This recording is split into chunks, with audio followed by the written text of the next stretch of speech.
sudah ada di dermaga nih Bu. Ini kita mau nyapa kawan maritim Bu. Kita di sini kan mau menunggu kapal ya Bu ya. Nah, gimana nih Bu?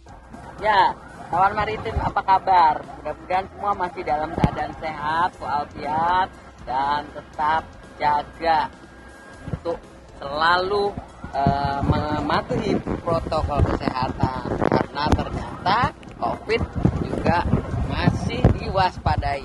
Oke. Dan kali ini saya bersama Yoki sedang menanti kedatangan kapal yang mengangkut hewan kurban.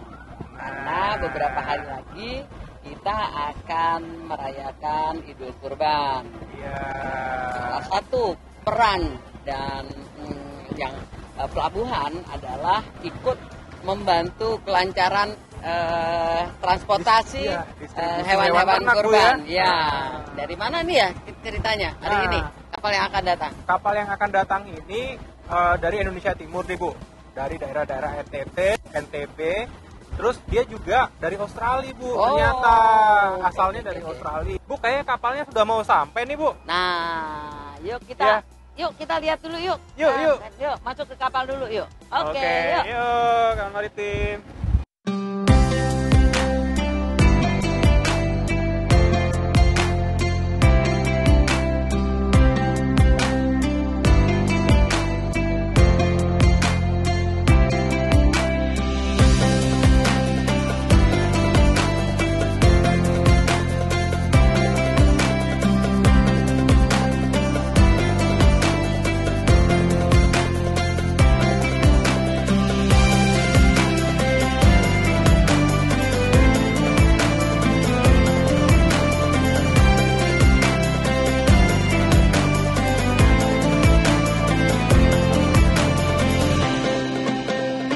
Kawan maritim, kita sudah sampai nih di kapal yang mengangkut hewan ternak. Namun, sebelum menjelajahi kapal dan melihat sapi-sapi ini diturunkan, kita kembali dulu ke masa 100 tahun yang lalu, ketika pelabuhan masih dikelola oleh pemerintah Hindia Belanda.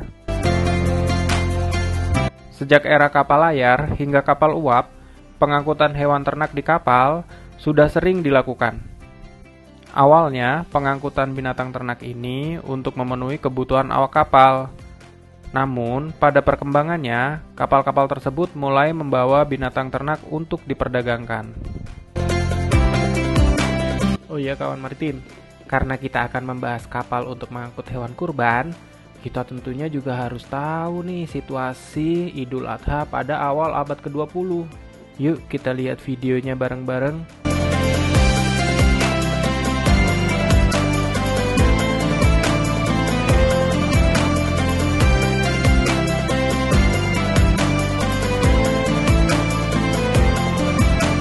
Di awal abad ke-20, keberadaan sapi sangat langka. Berbeda dengan kondisi sekarang. Jadi, hewan ternak yang didatangkan justru lebih banyak kerbau.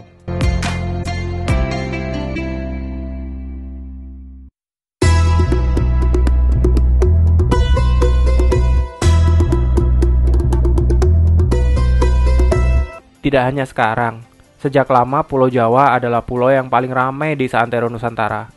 Oleh karena itu, kebutuhan hewan kurban juga sangat tinggi. Penduduk Muslim sebagian besar berada di Pulau Jawa. Jadi, untuk memenuhi kebutuhan di Pulau Jawa, pengadaan hewan ternak pun diupayakan dari berbagai pulau atau daerah lain di Nusantara.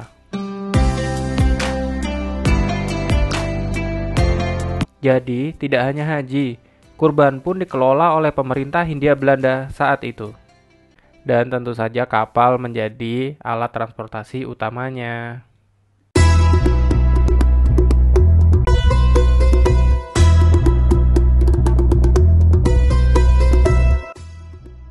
Iya Bu, ini adalah salah satu kapal nih Bu yang bersandar, yang tadi kita kejar-kejar itu Bu. Kawan maritim. Jadi tadi kita itu sampai ke dermaga yang 500 meter dari sini. Jadi dari sana kita lari-lari ke sini. Jadi makanya kita ayo kita nah itu. Dan sekarang di sini dengan adanya kapal pengangkut hewan kurban udah terasa baunya nih, benar-benar memang bau kurban, bau hewan nih gitu. Ya oke, tapi demi kita bisa menjelaskan ya, jadi kita bertahan. Dan itu bagian daripada meresapi bahwa memang ini adalah kapal yang mengangkut hewan kurban. Dan kapal ini ternyata kapal ini katanya mengangkut 1.800 atau 18.000. 1.800 sapi, Bu. 1.800. 1.800 Tapi sapi. ada juga kapal semacam ini yang bisa mengangkut sampai 20.000 ekor sapi dan 60.000 ekor kambing atau bayangin domba. berapa kali lipat ini. Iya. Berarti 20 kali lipat. 20 kali lipat, benar. Ya. Lebih dari 20 kali lipat. Besar sekali, itu lebih besar dari hotel tuh. Benar, Bu, seperti sampai kawan maritim lihat di gambar ini ya. Ternyata memang untuk mengangkut sapi itu supaya ekonomis ya. Benar. Sekali angkut tuh sampai 20.000 Ya. sapi, 600.000, 60.000, Bu. 60.000 ekor domba atau kambing. dan kambing. Dan itu jalurnya juga lebih panjang, Ibu. Tidak hanya kalau ini kan dari Selandia Baru, Australia sampai ke Jakarta. Nah, yang kapal yang ukuran besar itu bahkan sampai ke Timur Tengah, Bu. Ke jalur Laut Merah gitu. Nah, jadi kebayang ya kawan maritim, nggak cuma barang dan orang, binatang. Dan ternyata seperti tadi kan Mas Yoki udah bilang bahwa pengangkutan hewan kurban itu sudah ada sejak dari zaman Belanda. Iya, benar, ya kan? Bu. Nah, kita tahu juga memulainya awalnya jemaah haji dikelola, diatur, dikoordinir oleh pemerintah itu justru dari zaman Hindia Belanda Ya, dari zaman sampai Hindia Belanda. sekarang. Demikian juga hewan kurban ternyata juga sudah dipikirkan sejak itu. Nah, hanya waktu itu mungkin teknologi masih sederhana. Ya. Jumlah sapinya juga nggak terlalu banyak karena kapalnya juga masih kapal-kapal kecil-kecil ya. Itu. Dan kita lihat di gambar-gambar nih ternyata itu gambar arsip ya dari zaman Hindia Belanda itu memperlihatkan bahwa mereka sudah ngangkut kapal-kapal itu. Hewan-hewan itu. Terus ternyata bagaimana cara memindahkan si hewan dari kapal ke daratan, ke dermaga, ke pelabuhan itu gimana? Ternyata kalau kita lihat nih di gambar ini nih, di gambar terlihat ada beberapa cara ya. Itu sudah dari zaman Belanda nih arsipnya nih, kelihatan di sini. Nah, itu ternyata ada yang untuk mengangkutnya dengan tali itu di lehernya, diikat. Ya, Nah, lihat di leher gambar nih. dan diikat di tanduk. Nah, diikat leher dan tanduk. Ya. Itu sudah ada sejak zaman Belanda dulu. Gitu. Bahkan bukan hanya satu-satu ya, ada 2, 3 gitu ya. Iya, Nah, benar, gitu. Bu. Gitu. Ada juga yang mereka berenang ke air. Kayak tuh Karena gitu digiring ke jarak daratan dengan ininya nggak ada dermaga ini, Bu. Iya. Jadi dianggapnya lautnya udah dangkal, ya udah sapinya bisa suruh jalan, renang. berenang sambil jalan. Gitu. Terus ada lagi yang menggunakan kayak jaring ya. Jadi di bagian perutnya. Di perutnya. Ini kelihatan nih di gambar ini nih. Ya, jadi kayak ditimbang bayi nih, Bu. Kayak timbang bayi gitu. Terus ada beberapa waktu kemudian mulailah mereka membuat semacam kayak jembatan. Ya. Jadi menghubungkan antara kapal Kapal dengan dermaga. daratan ya. Jadi mereka digiring untuk lewat jalan itu terus langsung dimasukkan ke truk. Oke, gitu. ya. Itu perkembangannya. Jadi Jadi ternyata itu teknologi juga ikut berkembang ya cara memindahkan itu. Dan itu ya itu berpengaruh juga dengan kapasitas dari kapal itu, Bu. Karena kalau menggunakan tadi kren yang diikat di kepala itu berarti harus sedikit demi sedikit diturunkan. Sementara ini sekarang udah 20.000 ya. Harus jalan mungkin sendiri. Harus suruh gitu. jalan tuh sapi gitu. Jadi ini menarik ya. Dan beberapa waktu yang lalu viral ada di beberapa berita bagaimana cara mengangkut sapi dengan diikat leher. Ternyata sudah ada dari zaman Belanda dulu dan mereka udah tahu tekniknya sehingga tidak akan mencekik lehernya sapi tersebut. Itu. Jadi itu bukan sesuatu yang baru. Oke. Ya.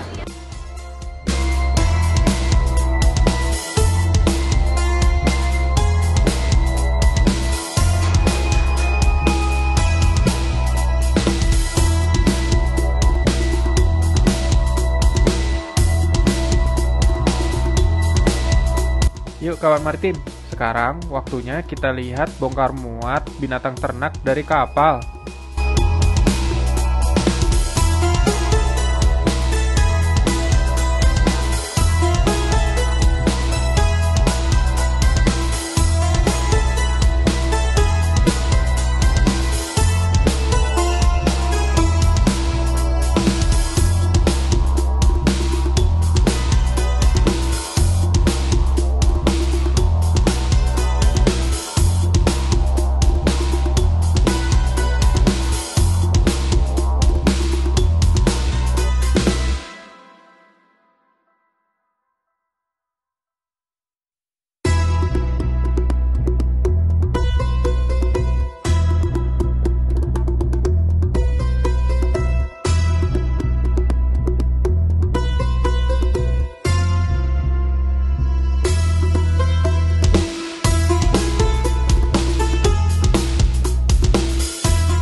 Oh iya, kawan maritim gak usah khawatir. Semua truk pengangkut dan sapi-sapi di sini sudah diperiksa dan disterilisasi. Di sini tempatnya nih. Tuh.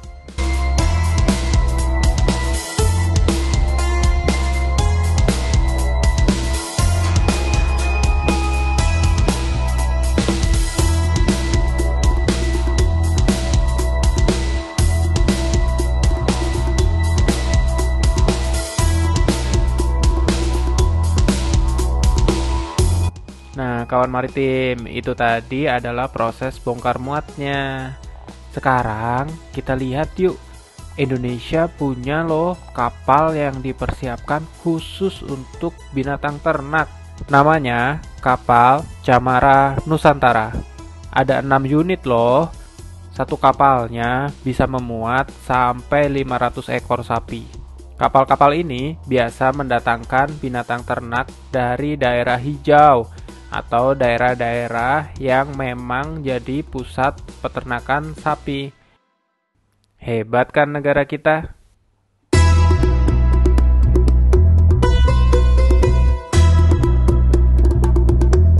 Nah, sekarang Iya nih, Bu. kawan maritim, kita tadi kan sudah lihat bagaimana proses untuk pemindahan Dari kapal hewan kurban ke pelabuhan. ke pelabuhan ya, dan kemudian diangkut dengan truk. Mudah-mudahan kawan maritim jadi mengerti apa peran Pelabuhan Tanjung Priok, pelabuhan di dalam ikut mensukseskan Hari Raya Idul Adha hari nih. yang khusus, yaitu Hari Raya Kurban. Nah, tidak mudah untuk mendatangkan ya hewan-hewan kurban itu. Kita berharap bahwa ini adalah salah satu informasi yang akan melengkapi perayaan kita di hari Raya Idul Kurban ini akan, beberapa hari lagi akan kita rayakan. Jadi semoga keceriaan dan kemeriahan Hari Raya Idul Kurban tetap terlaksana, Bu, meskipun masih ada sedikit suasana pandemi saat ini. Oke, jadi kita berharap jangan sampai ketinggalan program-program berikutnya ya, dari channel YouTube Museum Maritim Indonesia. Kamu, aku, cinta maritim. Kawan maritim,